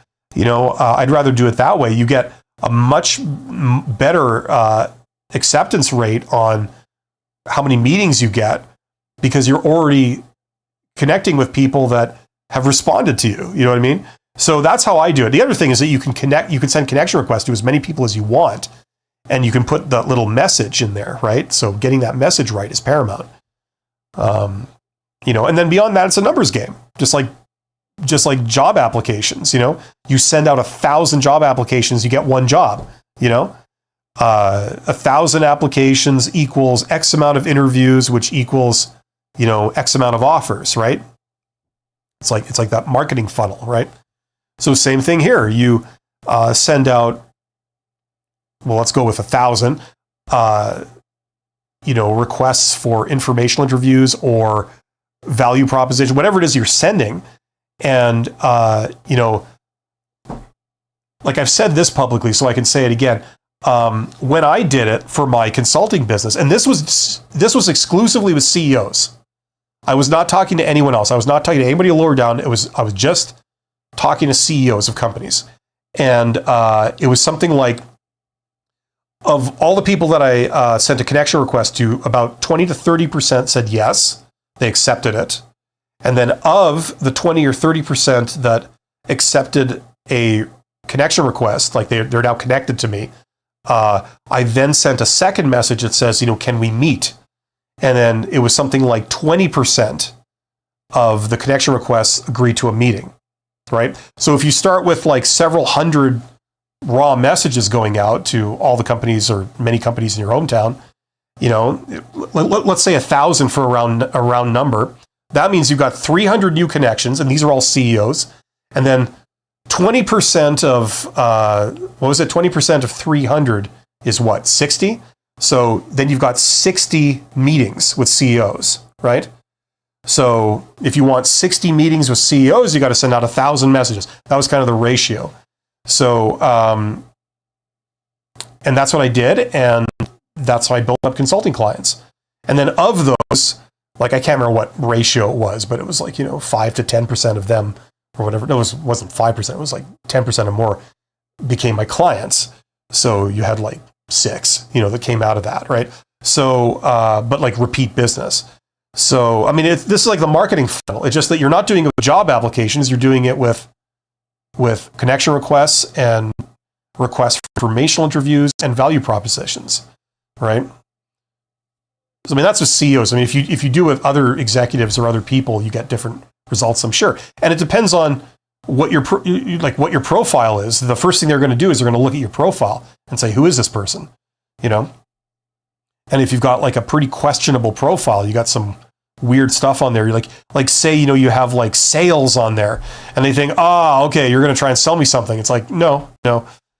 So there's a few rules like that, like how to get your profile to make sure there's no red flags there, and then, how you do this and what you say. So, I mean, anyway, if you want to know all the whole nitty gritty, if you do want to learn that stuff from me, check out that course. That's where all that stuff is. Anyway, we're probably going to be winding this down soon. Reese says, if it wasn't for your videos, I'd never know about the hidden job market. It's crazy no one told me about this before. Thanks, Bill. Yeah, I know. It's crazy because it's a lot of executives operate in it. There's a reason for that. It's because, like, how, like, let me see if I can come up with some kind of example that people can relate to. How, like, famous people, they need like a personal assistant, or they need someone that they need to trust. Like, I've got to put you in charge of something. You can be my business manager, or, something like really important.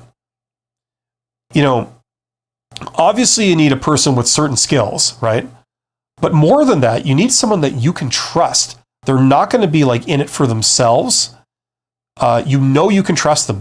You've given them like all your financial affairs or all your personal affairs. They could like do total damage if they really didn't care about you. If somebody offered them like, here, give me that person's like, address book. Like, here's $20,000. Give me their address. So you want someone that you can trust, right? So who do these people hire? They hire family members. And the reason they do that is not because the family member is like the most skilled person ever. It's because they can trust the family member. It's like your brother or someone. Your brother's not going to sell you out to like some company that wants to like sabotage your entire life or something, or some fraudster. You know what I mean? It's about trust. So, if you're hiring like somebody to be like a vice president or something, you might be the owner of a company. You built up this company over 30 years. Your entire life savings have been sunk into it. On top of that, a lot of key people in that company are people you hired that you call your friends, and that, if somebody messed up the company, they would all be out of a job. It would be bad for you on multiple levels, right? So are you going to trust some stranger? Like, I don't care what's written on their resume and what they say in a job interview. Are you going to trust them with that? Of course not. You need to know them a lot better than that. You need to know that, like, no, this person is legit. They've been around for a long time. I've been hearing about them for years. I know of them for years, and I know them for years. I know who they are. And I know they're not a fraud. I know they're not crazy. Like, these are the real requirements for like those roles. Because if you get the wrong person, they could flush the entire thing down the toilet. You lose your life savings. All the employees lose their jobs. Like, there's a lot at stake, right? So how do you find such a person, right? Do you do it with posting a job? Of course not. what you're getting is you're getting strangers that apply for those. You have no idea who these people are, really. And all the background checks in the world won't answer those questions and give you those assurances. Would you hire a person like that and give them the keys to your house and say, look after this while I'm gone for 3 months on vacation? Of course you wouldn't. Like, they could screw up your entire life. You could end up in prison if that trust was misplaced. They could like sell your information to all kinds of criminal outfits. Like, you know what I mean? So that's why this exists, because there needs to be a way of vetting people and ensuring that you really, really know them, right? So that you would consider them for positions of this importance, right? Which usually means executive positions or upper mid-management positions, depending on the nature. So that's why this world exists, right? Now, what I'm saying is that, like, you can take advantage of this. Companies are always looking for people with the right attitude, with the right skills, that are dedicated, And if you've gone a non-standard career path, you know what I mean? You can take advantage of this to sort of get in. They will hire you. They won't devote a lot of time to it. It's not like you're going for like an executive position or something, but you can use this. And you start at the top and it goes down. Anyway, I got to stop myself. I keep talking about this forever and ever. But hopefully you get the point. So tune into this stuff. I'm going to wind this down. Thank you very much to everybody who asks such intelligent questions. Thank you to Reese, to Internet Vibes, to Amazed, to Choo Choo Lane, Asha, Tech Savvy, Ayland. This is where I bastardize everybody's names. Nemtomi. You guys know who you are. It's Friday. Hopefully you have the opportunity to just take some downtime, at least for like the weekend or something, till Monday morning. Take care of your mental health, recharge the battery, get back on the horse Monday, kick some ass. You are highly employable. You're highly awesome. You're going to find something, and it's going to be over sooner than you think. Okay. I wish you all the luck in the world. I will be back on Monday with another, I'm doing a collaboration on Monday again with Abby from the YouTube channel Life Work Balance. She's a recruiter. I'm a manager. We have slightly different perspectives on things, but we're answering questions together. So if that helps you, come back on Monday and ask both of us some questions and get sort of both our perspectives. Until then, take care of yourselves. See you on Monday.